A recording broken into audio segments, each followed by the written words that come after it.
नमस्कार दोस्तों, R S में आपका स्वागत है। दोस्तों, करंट अफेयर्स की सीरीज में मार्च महीने के पार्ट 3 में 16 से 22 मार्च 2024 तक के करंट अफेयर के सभी क्वेश्चंस का सोल्यूशन देखेंगे। दोस्तों, रियल टाइम और डिटेल्स करंट अफेयर्स की जानकारी के लिए आप मेरे साथ टेलीग्राम पर @RS में जुड़े रह सकते हैं। और दोस्तों, आपको पता है प्रत्येक क्वेश्चन के साथ बहुत सारी एडिशनल इन्फॉर्मेशन की प्राप्ति होती है। बहुत गौर के साथ स्टार्ट करते हैं। पहला क्वेश्चन है, अपने सरकारी कर्मचारियों और पर्यटकों को सुविधा केंद्र बनाने के लिए जम्मू और कश्मीर में भूमि लेने वाला देश का पहला राज्य कौन बन गया है? तो ये बना है महाराष्ट्र। नेक्स्ट, कहाँ स्थित संस्थान वी डैम इंस्टीट्यूट द्वारा 4 मूल्यों liberal democracy, electoral democracy, electoral autocracy और क्लोज्ड डेमोक्रेसी पर आधारित डेमोक्रेसी रिपोर्ट 2024 के अनुसार भारत विश्व का सबसे खराब निरंकुशों में से एक देश के रूप में उभरा है। तो ये संस्थान है गोथमबर्ग की। तो ये क्वेश्चन को समझते हैं। वी डैम एक संस्थान है जो डेमोक्रेसी रिपोर्ट जारी करती है। तो यह 4 मूल्यों पर आधारित होती है। पहला होता है लिबरल डेमोक्रेसी, दूसरा होता है इलेक्टोरल डेमोक्रेसी, तीसरा इलेक्टोरल ऑटोक्रेसी और चौथा क्लोज्ड डेमोक्रेसी। इन चारों बातों पर आधारित होती है और ये वी डैम इंस्टीट्यूट द्वारा जारी की जाती है। और ये वी डैम इंस्टीट्यूट जो है वो गोथमबर्ग में है। नेक्स्ट, मुंबई के वानखेड़े स्टेडियम में आयोजित रणजी ट्रॉफी का फाइनल रिकॉर्ड 42वीं बार किसने जीता? तो ये जीता गया है मुंबई के द्वारा रिकॉर्ड 42वीं बार रणजी ट्रॉफी का फाइनल जीता गया। ये हुआ था मुंबई के वानखेड़े स्टेडियम में। मुंबई ने विदर्भ को हराया था। इसके साथ यह भी याद रखना है, हाल ही में विजय हजारे ट्रॉफी का आयोजन किया गया था। तो विजय हजारे ट्रॉफी पहली बार जीता गया था हरियाणा के द्वारा और इसने राजस्थान को हराया था। नेक्स्ट, देश के करीब 100 से अधिक जेलों को किसके द्वारा ईट राइट कैंपस प्रमाण पत्र प्रदान किया गया? तो यह प्रदान किया गया है फसाई के द्वारा। फसाई जो है किसी भी जगह, जैसे या तो रेलवे स्टेशन हो या फिर जेल हो, जहाँ पे खाने की बात होती है तो ईट राइट स्टेशन या फिर ईट राइट कैंपस का जो टैग दिया जाता है, प्रमाण पत्र दिया जाता है, यह फसाई के द्वारा दिया जाता है। नेक्स्ट, किसके द्वारा टेक्सास से लॉन्च किया गया विश्व का सबसे ताकतवर रॉकेट स्टारशिप का प्रक्षेपण तीसरी बार असफल होकर हिंद महासागर में गिर गया? तो ये स्पेस एक्स के द्वारा लॉन्च किया गया था अपने लॉन्च पैड सेंटर टेक्सास से।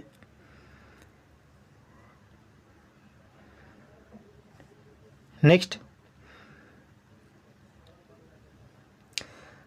विश्व का पहला लेजर वेपन ड्रैगन फायर जो ड्रोन को टारगेट करने और निष्क्रिय करने के लिए सक्षम है का सफल परीक्षण किसके द्वारा किया गया है? तो ये किया गया है ब्रिटेन के द्वारा। तो याद रखना है लेजर वेपन जिसका नाम रखा गया है ड्रैगन फायर।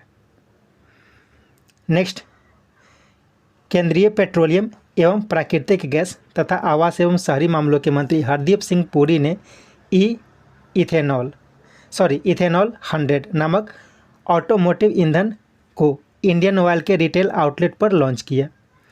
यह किन राज्यों के 183 खुदरा दुकानों या फिर कह सकते हैं रिटेल आउटलेट पर उपलब्ध रहेगी? तो ये सभी ऊपर जो दिया गया, जैसे कि नई दिल्ली, महाराष्ट्र, कर्नाटक, उत्तर प्रदेश और तमिलनाडु, इन 5 जगहों पर जो 183 आउटलेट्स रहेंगे वहाँ पे उसे खुदरा बेचा जाएगा। नेक्स्ट, विश्व के पहले 3D प्रिंटेड मस्जिद का अनावरण दिवंगत घुड़सवार अब्दुल्ला सरबतली की याद में कहाँ किया गया? तो इसका अनावरण किया गया सऊदी अरब में। तो विश्व का पहला मस्जिद जो है 3D प्रिंटेड मस्जिद, वह सऊदी अरब में अनावरण किया गया है दिवंगत घुड़सवार अब्दुल्ला सरबतली के याद में। इसके साथ याद रखना है, हाल ही में विश्व का तीसरा सबसे बड़ा मंदिर जिसका नाम रखा गया है जामा अल जाजौर, यह अल्जीरिया में बनाया गया है। तेलंगाना के बारे में याद रखना है। हाल ही में विश्व का पहला 3D प्रिंटेड मंदिर, इसका अनावरण तेलंगाना में किया गया है। और भारत का पहला 3D प्रिंटेड पोस्ट ऑफिस, यह कर्नाटक के बेंगलुरु में लॉन्च किया गया है। नेक्स्ट,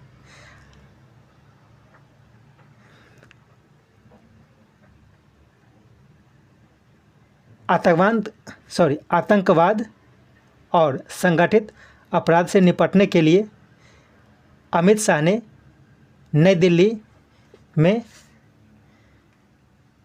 लॉन्च किया। तो क्या क्या शुरुआत की है? तो आतंकवाद और संगठित अपराध से निपटने के लिए हाल ही में गृह मंत्री अमित शाह के द्वारा क्या क्या शुरू किया गया है? तो हाल ही में शुरू किया गया है ये ऊपर जो संधि है तीनों को शुरू किया गया है। जैसे नेशनल इन्वेस्टिगेशन एजेंसी अर्थात NIA के द्वारा शुरू digital criminal case management system को लॉन्च किया गया है। जम्मू और कश्मीर में NIA अर्थात नेशनल इन्वेस्टिगेशन एजेंसी के 2 ब्रांच ऑफिस और रायपुर में एक आवासीय परिसर का उद्घाटन किया गया है। नेशनल क्राइम रिकॉर्ड ब्यूरो के नए आपराधिक कानून संग्रह, जिसका नाम है संकलन, तो इसे भी लॉन्च किया गया है। तो इन सबको याद रखना है। नेशनल इन्वेस्टिगेशन एजेंसी द्वारा शुरू digital criminal case management system, Jammu और कश्मीर में NIA का 2 ब्रांच ऑफिस और रायपुर में एक आवासीय परिसर का उद्घाटन किया गया। और नेशनल क्राइम रिकॉर्ड ब्यूरो यानी कि NCRB द्वारा एक नए आपराधिक कानून संग्रह, जिसका नाम है संकलन, इसे भी लॉन्च किया गया है। नेक्स्ट,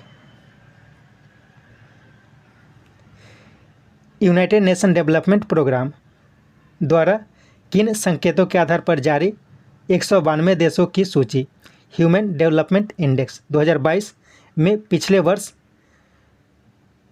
135 की अपेक्षा 2022 में 134वां स्थान भारत ने प्राप्त किया है। तो ये उपरोक्त सभी हो जाएगा। जो ह्यूमन डेवलपमेंट इंडेक्स है तो यह जारी किया जाता है यूनाइटेड नेशन डेवलपमेंट प्रोग्राम अर्थात UNDP के द्वारा। यह 3 संकेतकों के आधार पर जारी की जाती है: जीवन प्रत्याशा, शिक्षा और प्रति व्यक्ति सकल राष्ट्रीय आय। यह 192 देशों की सूची होती है। इसमें इस बार भारत ने 134वां स्थान प्राप्त किया है। तो इसमें जो जीवन प्रत्याशा है तो यह भारत के संदर्भ में अगर बात की जाए तो पिछले वर्ष 67.2 से बढ़कर यह 67.7 हो गई है। शिक्षा, तो स्कूली शिक्षा जो होती है तो वह स्कूली शिक्षा का अपेक्षित आयु जो है वो 12 से 12.5 वर्ष 12.6 वर्ष हो गई है। प्रति व्यक्ति सकल राष्ट्रीय आय, अगर इसकी बात की जाए तो per capita gross national income जो है वो औसतन $6,951 प्रति वर्ष हो गई है। तो इन सब बातों को याद रख सकते हैं।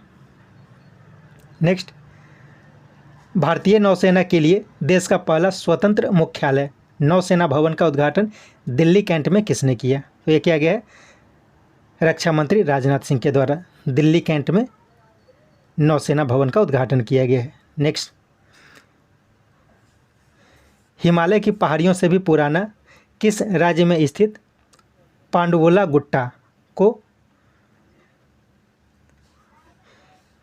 जियोलॉजिकल सर्वे ऑफ इंडिया ने देश का एकमात्र भू विरासत स्थल घोषित किया है?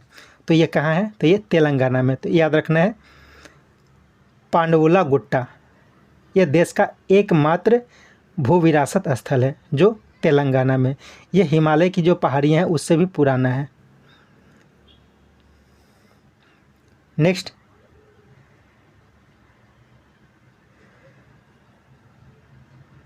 मुख्य चुनाव आयुक्त राजीव कुमार, चुनाव आयुक्त ज्ञानेश कुमार और सुखबीर सिंह संधू की उपस्थिति में चुनाव आयोग और BCCI के तत्वाधान में नई दिल्ली में दिव्यांगों के लिए आयोजित क्रिकेट मैच में घोषणा की गई। तो क्या क्या घोषणा की गई है? इसका उपरोक्त दोनों हो जाएगा। इसमें क्या किया गया? पारा तीरंदाज शीतल देवी, इनको इलेक्शन कमीशन का राष्ट्रीय दिव्यांग आइकन घोषित किया गया है। इसके साथ दिव्यांगजनों और वरिष्ठ नागरिकों के लिए मतदाता मार्गदर्शिका को भी लॉन्च किया गया है। तो इसके साथ और ये सभी बात याद रखना है कि हाल ही में चुनाव आयुक्त, ठीक है, चुनाव आयुक्त और बीसीसीआई इन दोनों ने मिलकर एक क्रिकेट मैच का आयोजन किया था। इसमें दिव्यांगजनों के लिए विशेषकर व्यवस्था की गई थी। तो इसी मैच में इसका आयोजन जो किया गया था वो नई दिल्ली में की गई थी और इसमें इन दोनों बातों की घोषणा की गई है। तो याद रखना है शीतल देवी के बारे में।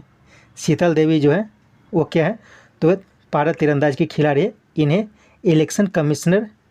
इलेक्शन कमीशन का राष्ट्रीय दिव्यांग आइकन घोषित किया गया है। इसके साथ ये भी याद रखना, एक पॉइंट और याद रखना है, ये अलग से है, क्वेश्चन को नहीं बनाया गया है। एक ऐप लॉन्च किया गया है, नो योर कैंडिडेट्स। जैसे हम जब वोटिंग करते हैं तो हमारे जो कैंडिडेट जो होते हैं, जो उम्मीदवार होते हैं, तो अपने उम्मीदवारों के क्रिमिनल रिकॉर्ड, संपत्ति और देनदारी, इसकी जानकारी के लिए नो योर कैंडिडेट ऐप को लॉन्च किया गया इलेक्शन कमीशन ऑफ इंडिया के द्वारा। तो ये अलग से है, इसे भी याद रखना है। नेक्स्ट, किस देश के विदेश मंत्री सर्गेई एलिनिक भारत यात्रा पर है? तो ये बेलारूस के विदेश मंत्री हैं। इसके साथ याद रखना है भूटान के प्रधानमंत्री, ये भी अभी भारत की यात्रा पर थे। नेक्स्ट, किन्हें CBSE यानी कि central board of secondary education का अध्यक्ष नियुक्त किया गया है? तो ये किया गया है राहुल सिंह को। राहुल सिंह ने निधि छिब्बर का स्थान हासिल किया है।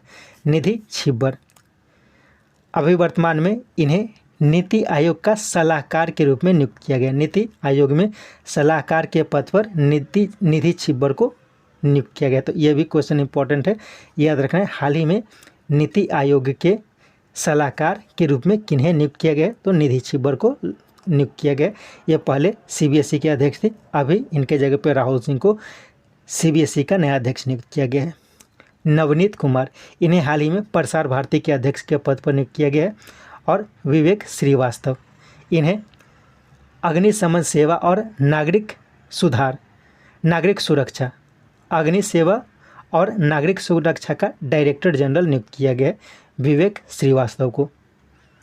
नेक्स्ट, कहाँ स्थित नुमालीगढ़ रिफाइनरी ने अपना संपर्क कार्यालय बांग्लादेश के ढाका में खोला? तो नुमालीगढ़ रिफाइनरी ये असम में है।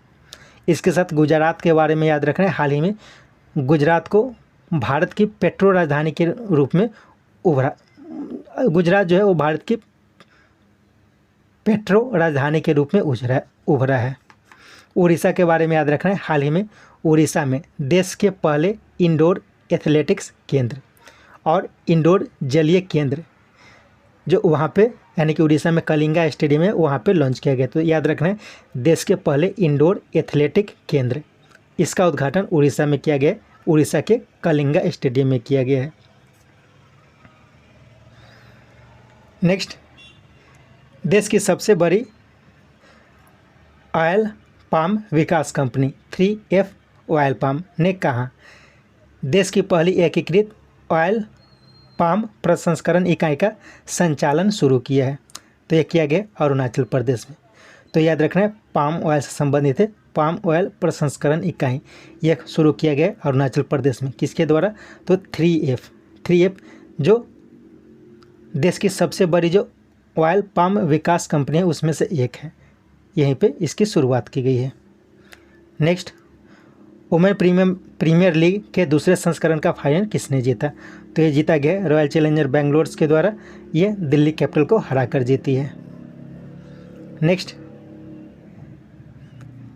केंद्र सरकार की PM श्री योजना के अंतर्गत देश भर में 14,500 स्कूलों में नए शिक्षा नीति को समाहित कर स्कूलों को मॉडल स्कूल के रूप में परिवर्तित कर 18 लाख बच्चों को लाभ पहुंचाने की योजना है से हाल में किस राज्य ने जुड़ने की घोषणा की है?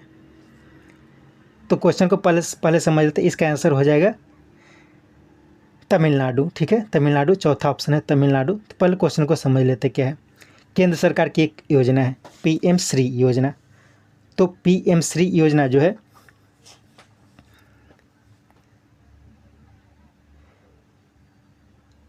इसमें क्या है कि देश भर में 14,500 स्कूलों को चयनित किया जाएगा और नई शिक्षा नीति जो 2020 में आई है तो उसे समाहित कर स्कूलों को मॉडल स्कूल के रूप में परिवर्तित किया जाएगा और इससे 18 लाख बच्चों को लाभान्वित करने की योजना है।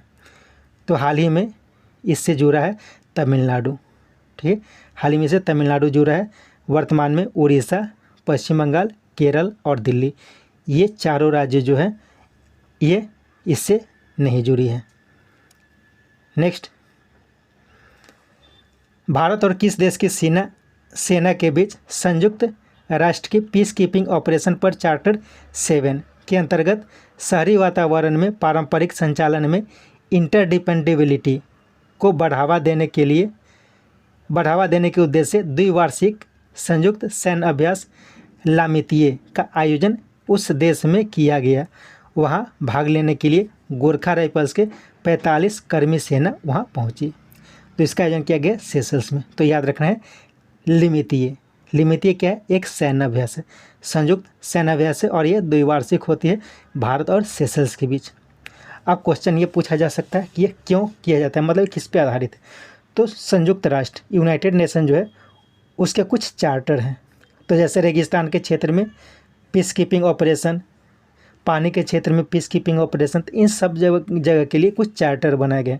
तो संयुक्त राष्ट्र का पीस कीपिंग ऑपरेशन का चार्टर 7 जो है, जिसमें यह कहा जाता है कि शहरी वातावरण अर्ध शहरी, यहाँ पे ठीक है, यहाँ पे अर्ध शहरी हो जाएगा, अर्ध शहरी वातावरण में पारंपरिक संचालन और इंटरडिपेंडेबिलिटी को बढ़ावा देने के उद्देश्य से इसका आयोजन किया जाता है। तो ये भारत और सेशल्स के बीच लामितिये, इसका मतलब होता है दोस्ती, इस सैन्य अभ्यास का आयोजन हाल ही में किया गया है। इसके साथ याद रखना है कि भारत और अमेरिका के बीच हाल ही में टाइगर ट्रम्प अभ्यास का आयोजन किया गया है और यह जो अभ्यास था वो एम्फीबियन एक्सरसाइज है, एम्फीबियस। तो एम्फीबियस कहने का मतलब समझ लेते हैं। एम्फीबियस कहने का मतलब होता है कि यह पानी यानी कि नेवी और थल सेना, नेवल और जल सेना और थल सेना दोनों का अभ्यास है। वैसे टाइगर ट्रम्प 2024 का आयोजन किया गया और ये जो किया गया इस बार विशाखापत्तनम में किया गया है। भारत और नेपाल के बीच सूर्य किरण नामक एक्सरसाइज होती है। भारत और श्रीलंका के बीच जो होती है वो कौन सी होती है, मित्र शक्ति होती है। किस देश में चीन की मदद से पोखरा में बनाया गया हवाई अड्डा के बाद उसे प्रधानमंत्री ने देश की पर्यटन राजधानी के रूप में घोषित किया? तो ये नेपाल में बनाया गया है, ठीक है। तो याद रखना है नेपाल। तो याद रखना पोखरा एक जगह है, कहाँ है, तो ये नेपाल में। तो इसी को नेपाल ने पर्यटन राजधानी के रूप में घोषित किया गया। तो जैसा कि पता है भारत और नेपाल के रिश्ते भी खराब हुए हैं और नेपाल जो है वो चीन के तरफ उसका झुकाव बढ़ता जा रहा है और उसी चीन की मदद से पोखरा में एक एयरपोर्ट बनाया गया है और उसके बाद जो पोखरा जगह है तो उसे देश के पर्यटक राजधानी के रूप में विकसित करने के रूप में घोषित किया है। नोक्टिस नामक विशाल ज्वालामुखी हाल में खोजा गया, यह मंगल ग्रह पे खोजा गया। तो नोक्टिस एक ज्वालामुखी है, यह मंगल ग्रह पे है, तो याद रखना है। नेक्स्ट, किस राज्य में 414 मतदान केंद्रों की पहचान कर वहां पर मतदान प्रतिशत को बढ़ाने के उद्देश्य से मिशन 414 इलेक्शन कमीशन ने लॉन्च किया है? तो मिशन 414 हिमाचल प्रदेश में लॉन्च किया गया। 414 मतदान केंद्रों की पहचान कर वहाँ पे मतदान प्रतिशत को बढ़ाने के उद्देश्य से।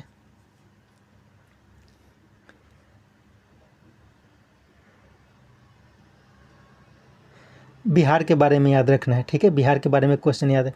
चलिए इसको नेक्स्ट क्वेश्चन में देखते हैं। हाल में किस राज्य की पुलिस ने डिजिटल प्लेटफॉर्म त्रिनेत्र 2.0 लॉन्च किया है? तो डिजिटल प्लेटफॉर्म त्रिनेत्र 2.0 उत्तर प्रदेश के द्वारा लॉन्च किया गया।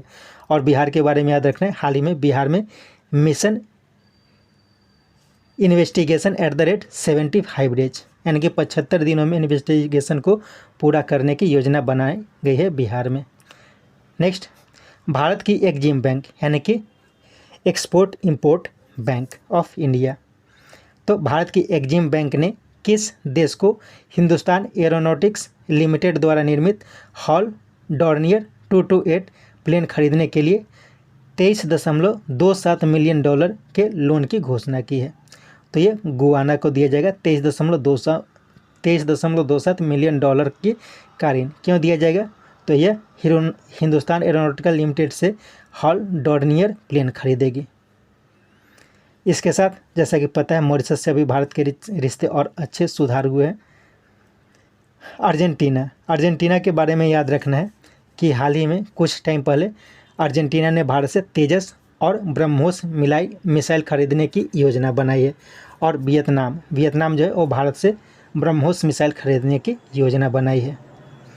नेक्स्ट, स्विस गुणवत्ता कंपनी IQ ईयर द्वारा जारी विश्व वायु गुणवत्ता रिपोर्ट, जो विश्व स्वास्थ्य संगठन के दिशा निर्देश PM 2.5 के सुरक्षित स्तर के अनुरूप जारी की जाती है, के अनुसार विश्व का सबसे स्वच्छ वायु किस देश का है? तो इसका हो जाएगा 1। स्वीडन का जो वायु है वो विश्व में सबसे अच्छा वायु है। तो यह ध्यान रखना है, विश्व वायु गुणवत्ता रिपोर्ट ये जारी की जाती है IQ ईयर। यह एक स्विस वायु गुणवत्ता कंपनी है। तो ये किस पे आधारित होता है? तो विश्व स्वास्थ्य संगठन जो है उसका एक दिशा निर्देश है कि यदि PM 2.5 का जो लेवल है तो उस लेवल तक जो एयर होता है वो सुरक्षित होता है। तो इसके अनुसार स्वीडन जो देश है उसमें सबसे अच्छा हवा है, आयरलैंड दूसरे स्थान पर है, नॉर्वे तीसरे स्थान पर है और पुर्तगाल जो है वो चौथे स्थान पर है। इसी क्वेश्चन को थोड़ा उल्टा कर देते हैं। सेम क्वेश्चन है, इसमें बताया गया कि सबसे खराब हवा किस देश का है?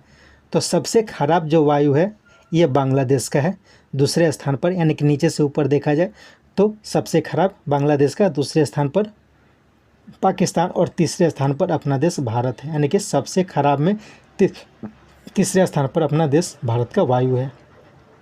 नेक्स्ट क्वेश्चन है, झारखंड के राज्यपाल जिन्हें राष्ट्रपति ने तेलंगाना के राज्यपाल और पुडुचेरी के उपराज्यपाल का अतिरिक्त प्रभार प्रदान किया है, तो उनका नाम है CP राधाकृष्णन। यानी कि CP राधाकृष्णन जो है वर्तमान में झारखंड के राज्यपाल हैं। तो इन्हें तेलंगाना के राज्यपाल और पुडुचेरी का उपराज्यपाल का अतिरिक्त प्रभार दिया गया है। हाल ही में तमिलसाई सौंदरराजन, तो ये जो है ये तेलंगाना के राज्यपाल थे। जो तेलंगाना के राज्यपाल होते हैं तो उन्हीं को पुडुचेरी का उपराज्यपाल भी बनाया गया था।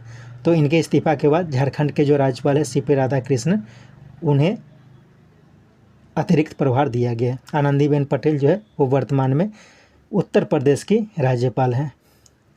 Next, election commission of India ने किस राज्य में DM यानी कि डिस्ट्रिक्ट मजिस्ट्रेट और सुपरिटेंडेंट ऑफ पुलिस के स्थानांतरण का आदेश दिया है? तो इसका उपरोक्त सभी जगह गुजरात, पंजाब, उड़ीसा और पश्चिम बंगाल। नेक्स्ट, गगनयान के यात्रियों के लिए सखी ऐप किसने लॉन्च किया है? तो ये लॉन्च किया गया है विक्रम साराभाई अंतरिक्ष केंद्र के द्वारा। नेक्स्ट, किन्हें खाद्य और प्रसंस्करण उद्योग मंत्रालय का अतिरिक्त प्रभार दिया गया है? तो ये दिया गया है किरण रिजिजू को। पहले पशुपति कुमार पारस इसके मंत्री थे, लेकिन इन्होंने अपने पद से इस्तीफा दिया और उसके बाद किरण रिजिजू का इसका अतिरिक्त प्रभार दिया गया है। नेक्स्ट, पाकिस्तान की सीमा पर जोधपुर में अपाचे लड़ाकू हेलीकॉप्टर स्क्वाड्रन किसने खड़ा किया है? तो ये भारतीय थल सेना के द्वारा खड़ा किया गया है। नेक्स्ट, वर्ष 2024 में किसकी मेजबानी कर रहा है? फिर सब क्वेश्चन पढ़ता हूँ। वर्ष 2024 में भारत किसकी मेजबानी कर रहा है, जिसका कर्टन रेजर संचार मंत्री अश्विनी वैष्णव ने लॉन्च किया है? तो इसका ये तीनों आंसर हो जाएगा। तो याद रखना है, संचार मंत्री वर्तमान में कौन है? तो अश्विनी वैष्णव है वर्तमान में। वर्ष 2024 में भारत इन तीनों की मेजबानी करेगा। तो क्या क्या करेंगे? तो इंटरनेशनल टेलीकम्युनिकेशन यूनियन एक संस्थान है, इंटरनेशनल टेलीकम्युनिकेशन यूनियन, तो इसके द्वारा आयोजित की जाती है वर्ल्ड टेलीकॉम स्टेरलाइजेशन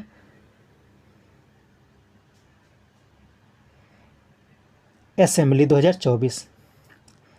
इसके साथ ग्लोबल स्टैंडर्ड सिम्पोजियम, इसके साथ एशिया के प्रीमियर डिजिटल टेक्नोलॉजी एग्जीबिशन, मतलब एशिया का प्रीमियर डिजिटल टेक्नोलॉजी एग्जीबिशन होता है जो इंडियन मोबाइल कांग्रेस के द्वारा जारी की जाती है, तो इसका भी अध्यक्षता भारत के द्वारा, तो ये तो किया ही जाएगा, बाकी ऊपर वाला का भी किया जाएगा।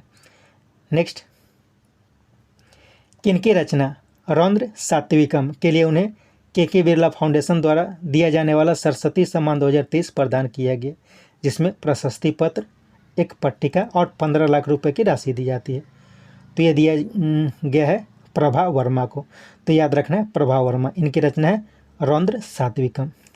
यह जो सरस्वती सम्मान दिया जाता है ये के बिरला फाउंडेशन के द्वारा दिया जाता है, इसमें एक प्रशस्ति पत्र, एक पट्टिका और 15 लाख रुपए की राशि दी जाती है। इसके साथ ही ध्यान रखना है पुष्पा भारती के बारे में। हाल ही में पुष्पा भारती को के बिरला फाउंडेशन के द्वारा व्यास सम्मान दिया गया और इनकी रचना थी यादें यादें और यादें। ज्ञान चतुर्वेदी, इन्हें 2022 के लिए व्यास सम्मान दिया गया था और इनकी रचना थी पागल खाना। शिव शंकरी, तो 2022 के लिए सरस्वती सम्मान शिव शंकरी को दिया गया था, उनकी रचना सूर्यवंशम के लिए।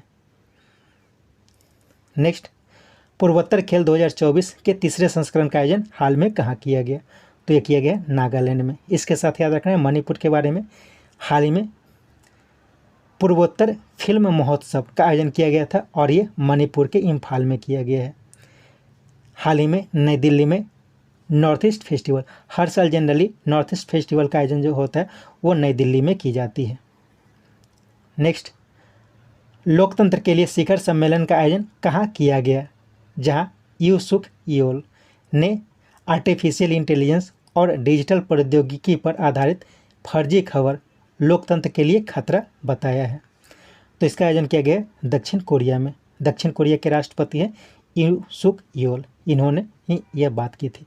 तो याद रखना है लोकतंत्र के लिए शिखर सम्मेलन अभी दक्षिण कोरिया में आयोजित की गई है और इसमें खास करके चीन और रूस इन दोनों को दोषी ठहराया गया है। नेक्स्ट, संयुक्त राष्ट्र द्वारा जारी वर्ल्ड हैप्पीनेस इंडेक्स में भारत ने कौन सा स्थान प्राप्त किया है, तो इसमें भारत ने 126वां स्थान प्राप्त किया है। इसमें कुल 143 देश है।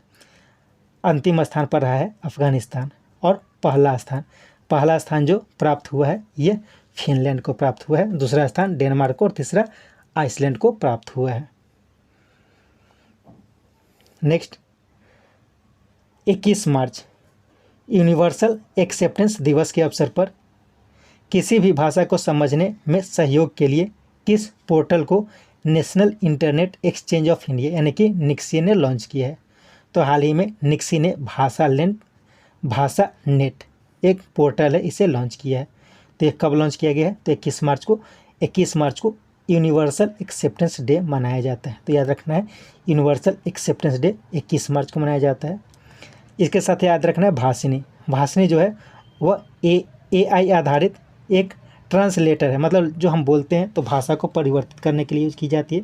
और PB शब्द जो है यह प्रसार भारती का न्यूज़ शेयरिंग सर्विस है PB शब्द।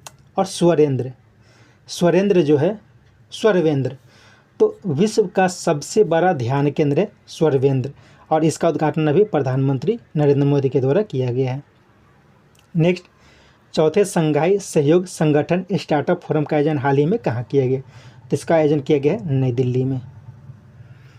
नेक्स्ट, किस देश के प्रधानमंत्री लियो वाराडकर ने अपने पद से इस्तीफा दिया है, तो ये प्रधानमंत्री थे आयरलैंड के और इन्होंने अपने पद से इस्तीफा दिया है। न्यूजीलैंड की प्रधानमंत्री थी जिनका नाम था जेसिंडा आर्डन, ये भी अपने पद से इस्तीफा दी थी।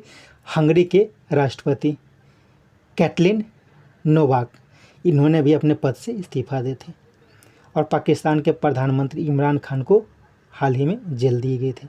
Next, 6G artificial intelligence, machine learning, quantum computing जैसे भविष्य की संचार प्रौद्योगिकी पर शोध के लिए किसने signal technology evolution and adoption group अर्थात STEG लॉन्च किया है, तो ये लॉन्च किया गया भारतीय थल सेना के द्वारा। तो याद रखना है स्टेक। स्टेक क्या है? तो ये है signal technology evaluation and adoption group. यह इन सब बातें यानी कि 6G technology, artificial intelligence, machine learning, quantum computing, इन सब पर शोध के लिए इसे लॉन्च किया गया है। नेक्स्ट, गुड एनर्जी ने देश की पहली battery energy storage giga factory कहाँ स्थापित करने की घोषणा की है, जो सौर, पवन ऊर्जा और अन्य नवीकरणीय ऊर्जा के भंडारण में सक्षम होगी। तो इसे लॉन्च किया जाएगा जम्मू कश्मीर में। तो याद रखना है, गुड एनर्जी एक कंपनी है, वो देश की पहली battery energy storage giga factory स्थापित करेगी जम्मू और कश्मीर में। तो ये क्या करेगी, जैसे सौर ऊर्जा होता है, पवन ऊर्जा होता है, तो इससे जो एनर्जी डेवलप होता है, उत्पन्न होता है, तो उसे स्टोर करने के लिए इसका प्रयोग किया जाएगा। नेक्स्ट, बेंगलुरु में आयोजित इंडियन ओपन जंप प्रतियोगिता में तीसरी सबसे लंबी छलांग लगाकर किसने स्वर्ण पदक जीता? तो ये जीता गया नैना जेम्स के द्वारा। इन्होंने 6.67 मीटर का छलांग लगाई थी और इन्होंने खुद का रिकॉर्ड तोड़ा है। ऐसे अगर ओवरऑल देखा जाए तो भारत में ये तीसरे नंबर पे है। पहले स्थान पर है अंजू बॉबी जॉर्ज, इन्होंने 6.83 मीटर का जंप लगाया था 2024 में, एथेंस ओलंपिक जो हुआ था उसमें। सैलिंग सिंह दूसरे स्थान पे हैं सैली के, इन्होंने 6.67 मीटर का छलांग लगाया है। और ये जो बेंगलुरु में आयोजित हुई थी इंडियन ओपन जंप प्रतियोगिता, तो इसमें सैली सिंह ने सिल्वर मेडल जीता है। नैना जेम्स ने स्वर्ण पदक और सैली सिंह ने रजत पदक जीता है। इसके साथ ये सेट समाप्त होता है। उम्मीद है ये सेट आपके लिए उपयोगी होगा। कोशिश करके 2-3 बार करके सेट को सुने ताकि अधिक से अधिक जानकारी आपको मिल सके। Thank you.